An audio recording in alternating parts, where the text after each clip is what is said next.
Assalamu alaikum, hurmatli ел жұрт. Елмұратты барыңыздар эле таанышсыздар. Майып коляскада жүргөн бала. Тико менен семья багып дейт. Тикосун дагы коробкасы кармап калыптыр. Жардам бериңиздер деп суранабыз. Тугандар, Елмұрат досубуз кептир, Тикос мененчи. Сатышым керек дейт. 50 миңге болсо да сатышым керек дейт. Өзүм кыйналдым дейт бул машинадачы. Бул Тикону кандай дагы bir brachka 50 ming berip жардам берер экен. Елмұрат, матис керек болду дос.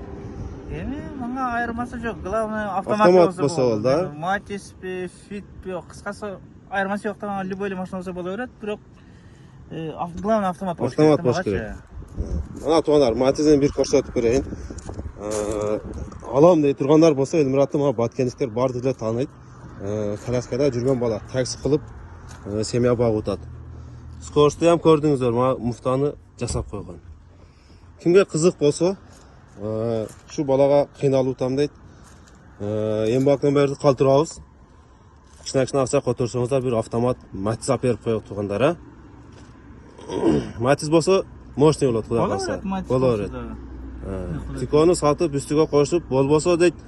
5 ay 6 ayga variantga örse men taksi kılıp dagı işlep taup kutulam deyt.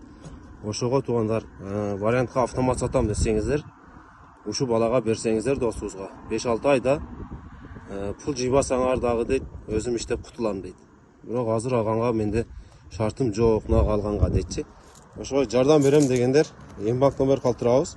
Жазыңыздар, пулдан жардам берем дегендер болсо, которуп автомат номер, автомат машина алып берейик.